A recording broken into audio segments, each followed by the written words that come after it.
Hello, it's me, your greasy neckbeard of time, coming at you once again for another Pardon My Vlog.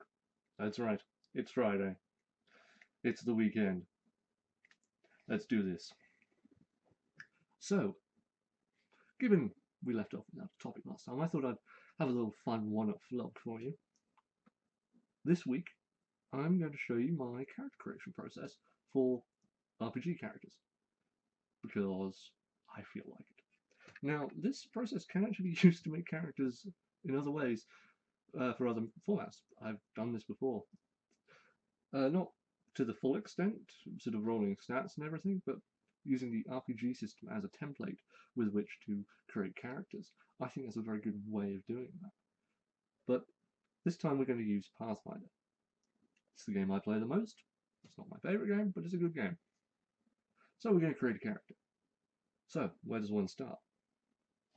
Well, that depends on your ethos. Some people start with class, some people start with race, some people start with stats, some people start with skills. I've only done that once, it's really weird. But this week we're starting with stats. Okay, this is one of my preferred online dice rollers. As you can see, they come with their own stat roller for you. I'm very lazy, as you no doubt know. So let's roll up some stats. That's a good roll. That's a very good roll. So, and as can be neatly shown beneath, those are the typical bonuses you get with those stats in the 3.5 plus, the 3 plus era, if you will.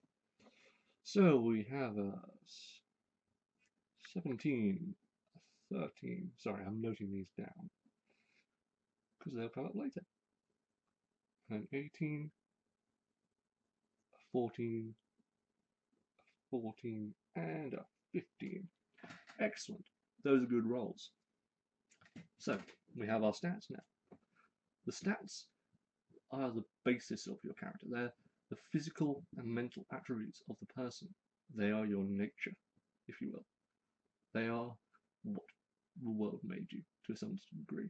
I mean, they are the raw clay from which you are fashioned.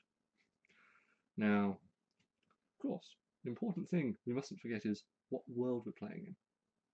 Now, I'm using a friend of mine's world called Loraud. He's called Laurie, and it's Laurie's world. I'm sure it has a better name. So, let's go to his world and have a look around.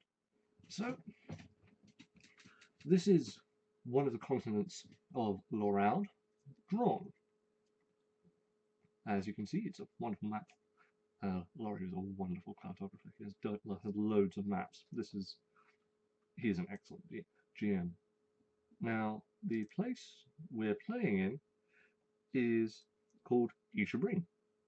And here's the map. This is where our current campaign is playing in. So it's clearest in my mind lots of things are going on here. Okay. Now, Ishabreen is kind of a loose, wild place full of jewels and almost sort of nobles ruling city-states, that kind of thing. A bit of swashbuckling adventure, a lot of fun.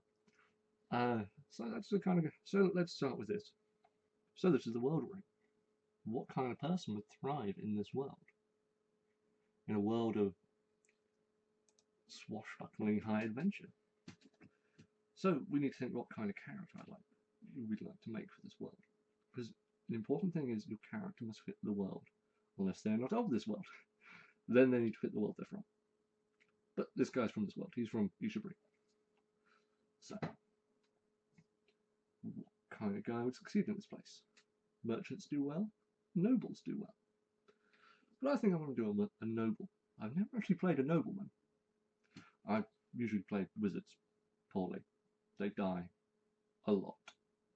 In our campaign, I'm playing with Laurie. I've had... You know my fourth character now? 2 of whom have died. One of whom was retired because he was just too badly made. But anyway, let's go to the game system and see what that can provide.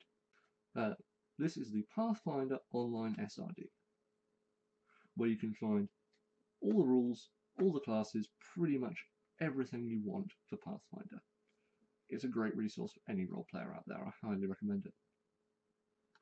Seriously, they have so many things. Now, one of the things I like about Pathfinder is you can just strip out what you don't need. So there's some stuff that I just flat out don't use. There's a system called Treat, a system called Traits. I have no use for that. It's a way of incentivizing background, but I do that anyway. No need to incentivize me. So, let's think about Easterbury again. To the north are the Elven lands, a stronghold for the elves in this new world. So, elves themselves aren't entirely that common in Easterbury, but half-elves are. So, let's have a look at what half-elves are like. Now we have a long screed about all the different ways that they work. Okay, but here's all the nitty-gritty stuff about how they work. But what I'd like to talk about now is my take on the half-elf, because fuck, it's my vlog, I can talk about what I want. A half-elf is a being of two races, and can be neither of them. They're Mr. Spock, in a way, though well, there are Vulcanesque elves in Laurie's world, Eastern elves, very zen. But the typical elf in his world is the happy, gay, vibrant elf that we don't see that much anymore. But think the elves shown in The Hobbit. You know, very gregarious, very happy people, but apart from the world. In the rules for D&D and such, they don't have to sleep. They simply have to meditate. So there's already a disconnect. That, you know, their minds work differently. And they're very much in tune to magic a lot of the time. So let's look at a half-elf. No, let's look at a human then.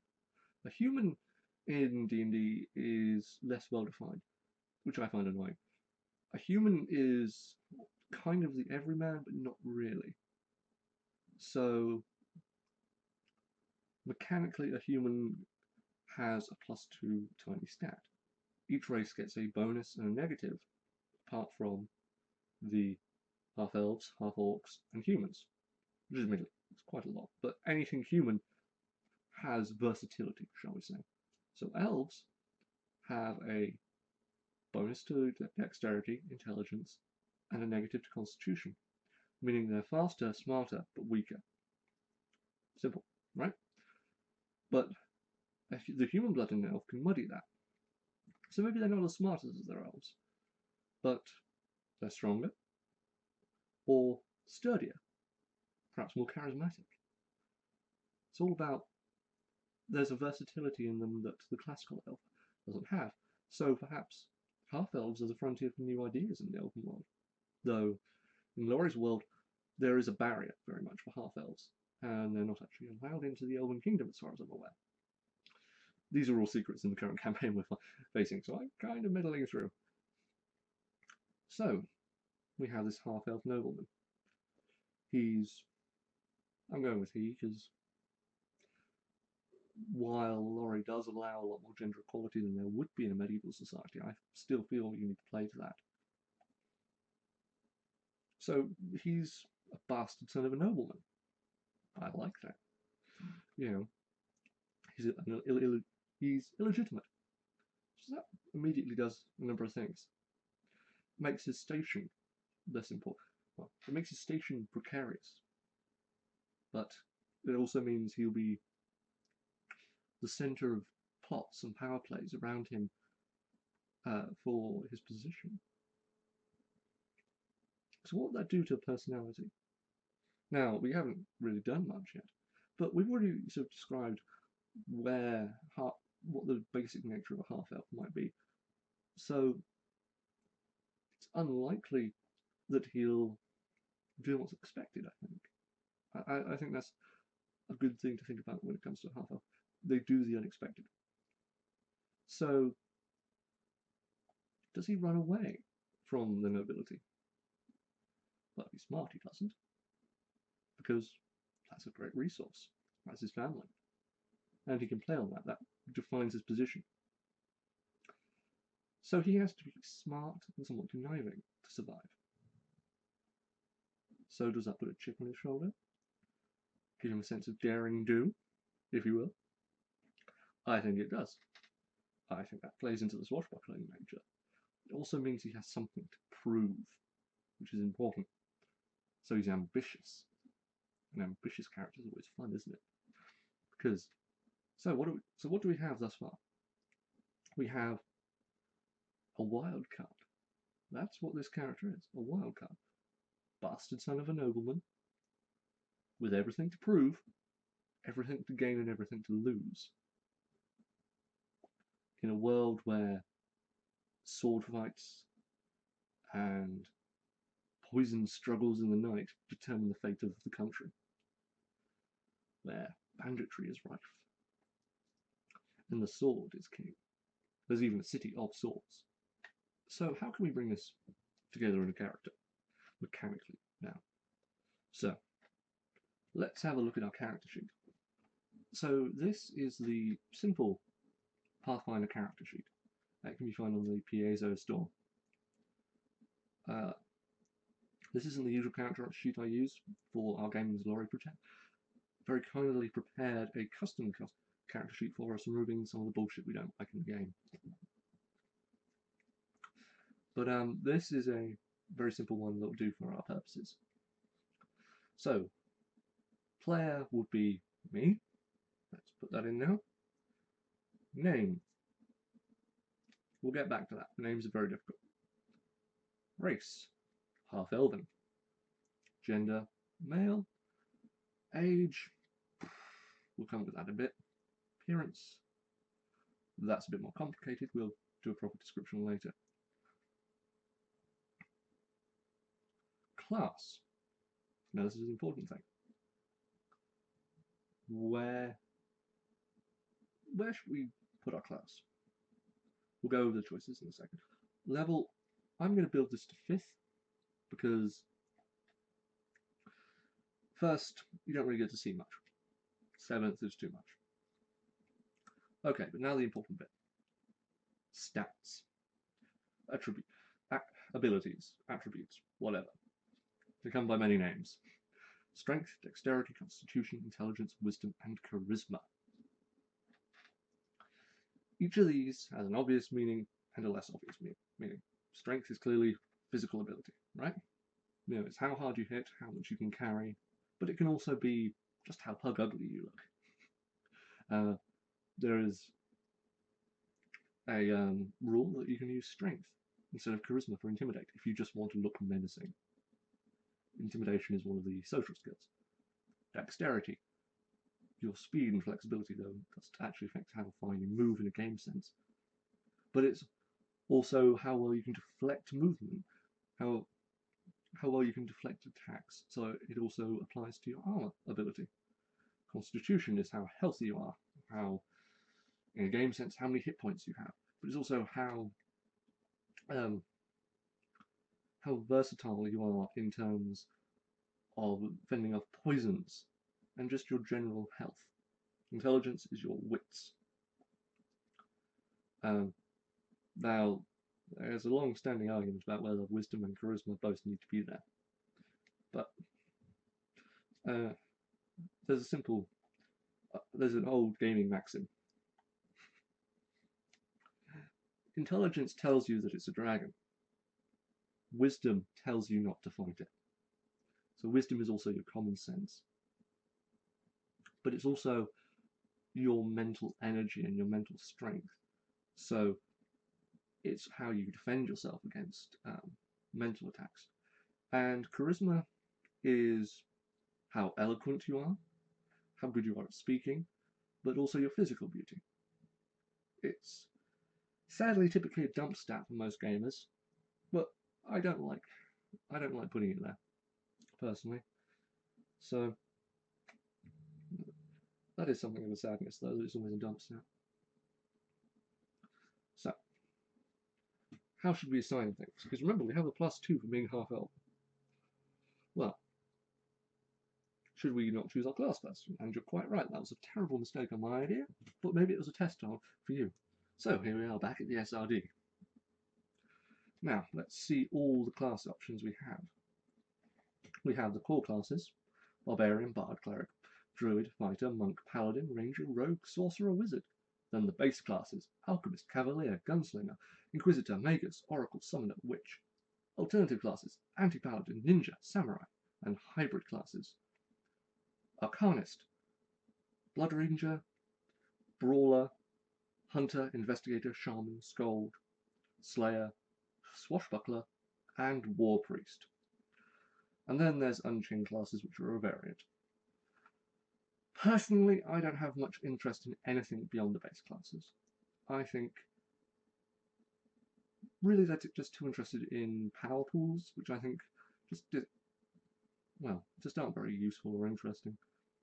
I don't like the idea of spending points in combat. But of course, every single one of these has what are called archetypes, which just change the base rules somewhat, because there's just not enough choice. So let's get back to our character. Half-elf, bastard son of a nobleman. So what's he going to be? He's unlikely to be a barbarian, because, well, barbarians are typically uncultured. He may be a druid if he reconnects with his elven past, but that doesn't really fit the character. Same goes for monk and paladin, and ranger, sadly, because rangers are pretty damn cool. Sorcerer, that's an innate ability. So maybe he has fire or lightning singing through his blood. Or he's a wizard, a spark of magic, and he's been sent off. Now that's a good thing. That's often a good thing for very ambitious characters to be. A bard, unlikely. Cleric, maybe, though less so in Ishibrin. A fighter, just someone who grew up in their father's estate, quite likely. Or a rogue, very similar skill sets. But let's have a look at fighter first. The fighter, you know, the jobbing gentleman with a sword. Now this is the class progression. 20 levels is typical. So we're going to 5th. That means we go up to here. We get our first lot of weapon training. But I mentioned archetypes a moment ago, so let's scroll down all the way to that. That is how many official, and there's racial archetypes, I forgot about them. So yeah, there are a lot of archetypes. Each one doing something slightly different, having a different focus. Now, I already looked through all of these, and the thing I think that would fit our character best in this environment is the learned duelist. So, this is the sort of more classic German duelist. He gets a bonus to his armor class when he's just having one weapon in his hand. So just a rapier or a longsword. Then he focuses on light blades. So he focuses on light blades for his weapon training. As you can see, this is slightly different from the base fighter, because he loses his first feat to get this duelist stance ability, and then he loses his first weapon training to get duelist training. And then at later levels, piercing thrust, science of the blade, surgical strike to remove other weapon training abilities. Whereas for weapon training, your regular fighter chooses any number of things, each one of these having its own various forms. But clearly the weapon that this character is going to wield is a rapier. The good old-fashioned rapier. So, I think this is a good thing for the nobleman to go for. You know, he grew up in his father's house and would have been trained with the other men at arms, as is typical for a young nobleman. But then, given a slightly more enlightened age, he would have been sent off to finish his training at some university, where his somewhat rebellious nature perhaps took him into fighting. It was a fact of the universities during the 16th, 17th, and even 18th century that students would wander around armed, normally with a small sword or a rapier, depending on the time. Fashions changed and would engage in duels. It was a popular form of betting among students, and students would be killed. Now, certain universities, particularly the older ones, Paris, Oxford, Angers, and I can't remember the names of the older German ones, I'm afraid. Students were actually classed as a form of priest, because that's where the university started, as a teaching place for clerics and such. So they were a type of priest, and thus couldn't be arrested. So they were known for their mischief and their revelry. They were very badly behaved. So I think that fits in with his character. You know, something of a swaggering gentleman, always with a sword at his hip. God knows if he'd learned his classes. So I think learned duelist is our class. Let's get back to those ever important stats. To remind you once again, we had an 18, a 17, a 15, 2 14s, and a 13, plus the wild, plus 2 to anything we want. So now we've got a better idea of who this character is and what he does. So, now being a fighter, primary statistics are strength and con, but the type of fighter we're going for is likely to have a very high dex as well. So, to go with the elven heritage, let's put the 18 into dex and 15 into strength.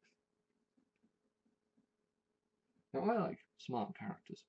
I get easily bored by dumb people, especially playing them. So let's put the 17 in intelligence. Now we have a 13, 2 14s left. Once again, reflecting his elven heritage, I think the 13 should go in con. And let's put the remaining 14s where they belong. So, a relatively low wisdom. He has poor self-control, but the charisma's still a bit low. So let's put that plus 2 there, making it a 16.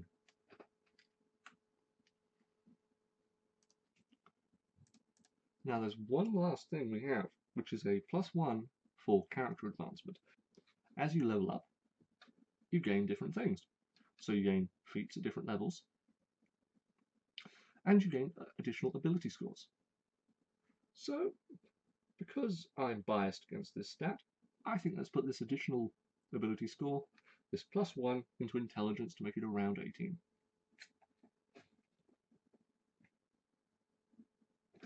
Giving us 15, 18, 13, 18, 14, 16. An excellent stat array. So now we know our class. Learned duelist, brackets, fighter. Level 5. Now alignment.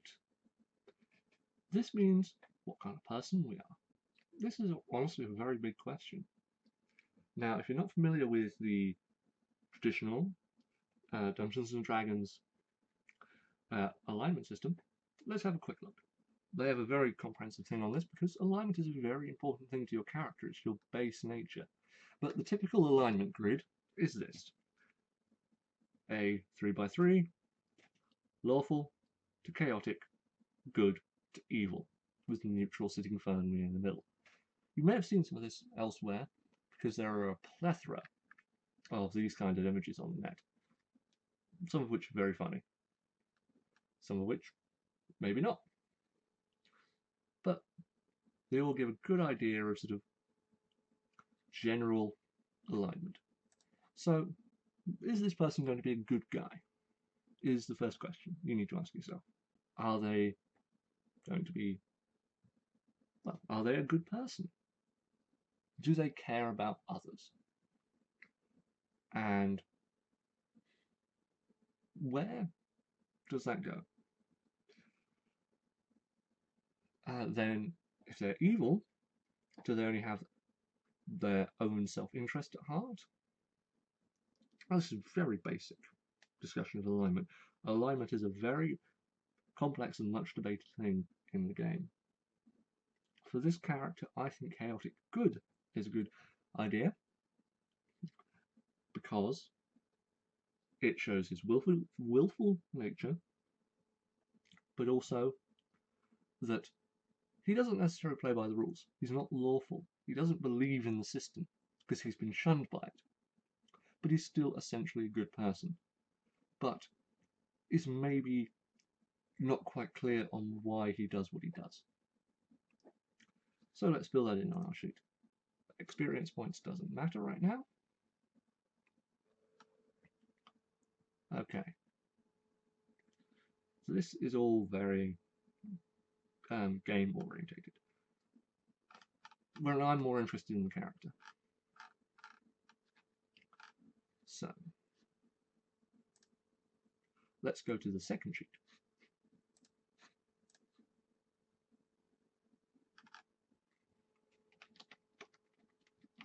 Okay, here we are.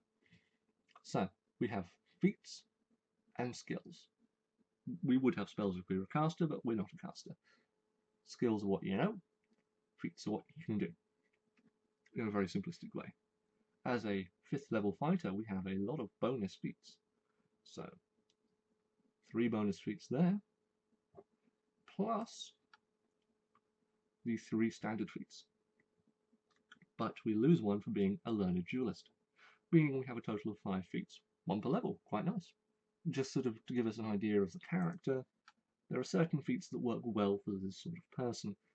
So, as you can see, there are a lot of feats. A lot, a lot, a lot, a lot, a lot, a lot, a lot, a lot, a lot, a lot, a lot, a lot, a lot, a lot, a lot of feats. But there are some typical ones this character would go for. Okay, I've selected 5 atypical feats for this kind of character. Weapon finesse. It means you use your dexterity instead of your strength for your attack rolls. Really useful. Weapon focus. Means you're focused on one weapon. In this case, probably a rapier. Weapon specialization. Now, this one has to be fighter of level 4, but it means you do more damage. You're very good with this one weapon. Improved initiative. You're really quick off the mark when it comes to combat. You're just straight in there. And dodge. +1 to AC. Your armor class. Very useful for a lightly armored character. In this character's case, we'd only wear light armor to get the bonus from our class ability. So any bonus to AC is very important. And these are just some basic feats we might take. But now there's one other feat I haven't mentioned because I forgot about it. But you know, it doesn't matter that much. But it comes into the next bit. As a half elf, you get the bonus feat of skill focus. It means you choose one skill and you get a bonus to it. A +3. Quite useful. Now these are our class skills. These are the skills that are innate to the class, but they're not all the skills. Here is a list of all the formal skills, though you can add others if you want. So, but what you know, what you've focused on, says a lot about your character, about personality. So, say you focused on diplomacy. You are very interested in reconciliation. That kind of thing. Now, I should note before we continue, we get a set number of skill ranks per level. Now, up until level 4, we would have got 5 skill ranks at each level. Plus whatever if we chose, or potentially a 6th skill rank if we chose skills as our preferred level bonus. At each level you get a bonus of either a skill, either an additional skill rank, an additional health point, or a racial specific, which in Half-Elf's case would be a +1 when resisting disarm or overrun combat maneuvers. I don't think that's particularly useful, so let's give us a 6th skill rank, but at level 4 it increases to a 7th, because we increased our intelligence. So the basic way to do this is choose 6 skills that you invest in at every level. That's the simplest way of doing it. So let's go through the class skills, then through all the skills. Climbing, maybe. That's quite obvious what it is. Crafting, making things. Would a nobleman dirty his hand? Though you could choose, say, some manner of art. Maybe he was a painter. Maybe he has a softer soul. Handle animal. This is a very useful one for the nobility to have. You know, you would have rode horses, hunted with falcons and hounds, and all that kind of thing. Intimidate. Normal charisma, but as I mentioned earlier, sometimes strength.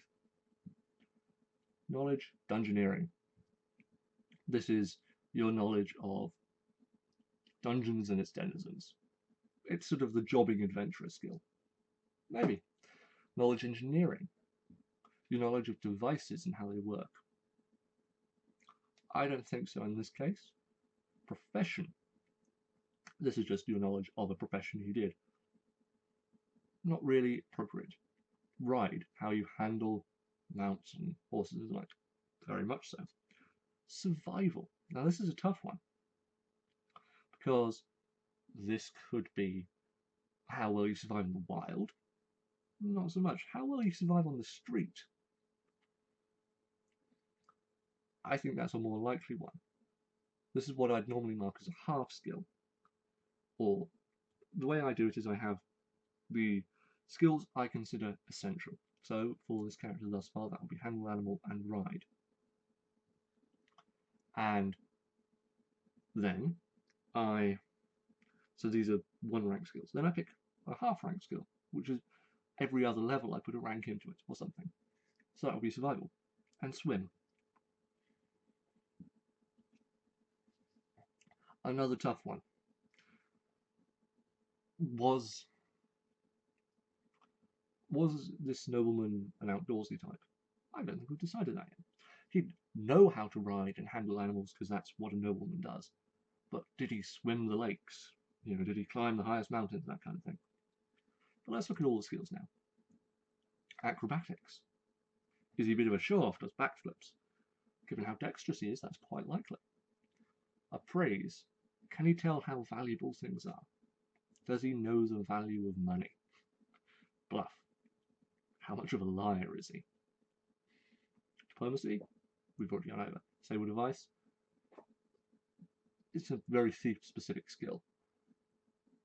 In fact, only 2 classes have it as their direct thing, as their class abilities. Disguise. Obvious. Escape artist. Can you wriggle out of ropes and nets and things? Fly. Not really applicable. Knowledge of medicine. I don't think so. Knowledge arcana. Have you studied the dark arts? Probably not. But maybe 1 rank because you're an elf. Knowledge geography. Do you know the maps and such of the area? History. Do you know your background? I think this one's slightly more likely. Local. How well do you know the area? Very likely. Nature. Do you know plants, animals, etc.? A half at most. Nobility. Definitely. This is a crux of this character. He knows every nobleman who slighted him, and he knows their history, their family, and how he. This is the ambition. This is the wild card. This is the knowledge that will allow him to play them off one another, the various families. All very useful stuff to know. Planes, extra dimensional travel, probably hasn't even heard of it. Religion. Now this is a tough one.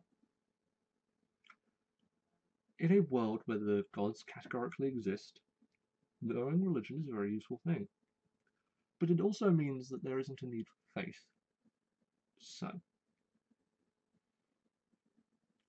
does our character know or care that much about the higher spiritual world? It's a difficult question. Linguistics. Most fantasy worlds, Laurie's included, are highly multilingual worlds. Every character knows more than one language. And normally if they're one of my characters, they know at least a dozen. I like to be the languages guy. But I don't think that's true in our case, so let's not invest in this, but we do get a additional number of languages due to our high intelligence. Perception. I think this is a very important one to have. Because, well, it's how well you observe, how well you notice things. Sadly, it's a wisdom thing. Oh well. Perform. This is classical performing, not doing a complicated lie. That would be bluff. Sense motive. How well you can read people. Very important thing to have. Sleight of hand. Now, another typically rogue skill, but I think might be useful for our character, sort of slipping a knife out of his pocket unnoticed. That kind of thing. Spellcraft. The craft of making spells. Not really. And stealth. Nah. So that's all the skills. So I think we had. So let's top them up. We have. So what are our important skills? Our definites. We had handle animal. That's 1. Knowledge and ability. That's 2. Perception. That's 3. Ride. That's 4. Sense motive. That's 5. I think. Yeah. So that means we have an additional 5 skill ranks plus 1 spare one. So 6 skill ranks in total. So how will we split these? Well, I did forget knowledge local. Dang. But so how do we divvy up these last lot? Well, let's put 2 in sleight of hand, 2 in local, 1 in nature, and 1 in arcana. How's that sound?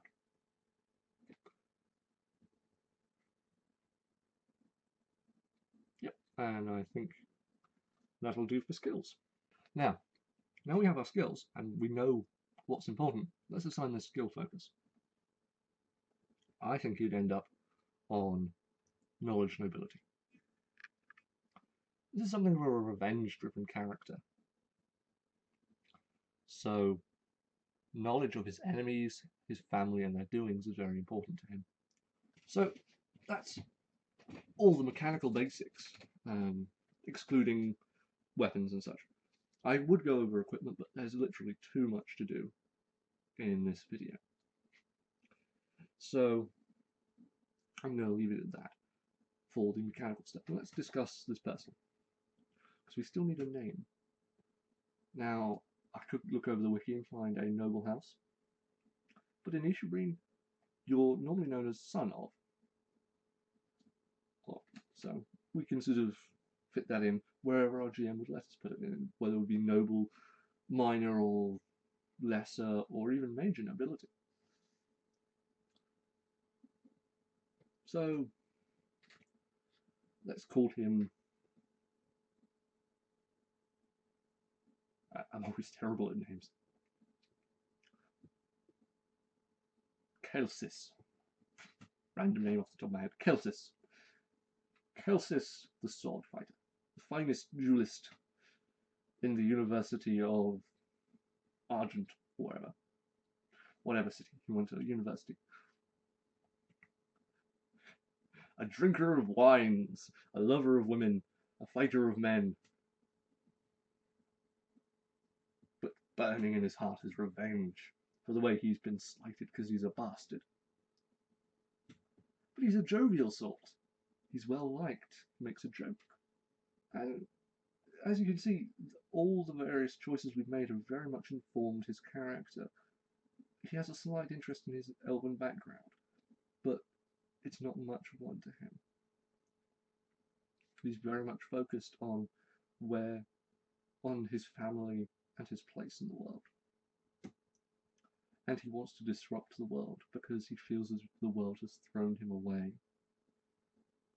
That's why he's this rebellious character. And he'd be a very interesting character to play. Now, in terms of equipment, because every player loves shopping, me included, what you'd want to do is load him down with some nice fine mithril armor. A mithril chain shirt is typical for this kind of character, which gives you a +4 to your AC, your armor class. Add that to the +4 you get for your dex. That's 18 dexterity. You get a base of 10. Then your bonus for dodge, 19. Your weapons training ability, 20. Perfectly respectable. Then you want to fit yourself out with a rapier for your weapons focus. And probably magical of some sort. I mean, you can enchant the armor as well. Armor enchantment's quite cheap. All this builds up into sort of an active fighting character. Where you place him in the plot, obviously, is much more difficult. This is a very specialised character. This is not your jobbing adventurer, or your murder hobo, as some people call them, which I think is a very cute name. Not really, but it's a funny name. So, I think that about does it. So let's visit the sheet one last time. Kelis. So, our sword fighter. There's more we could do, more we could look over, but I think that's a good place to stop. So, thank you for watching, and good night.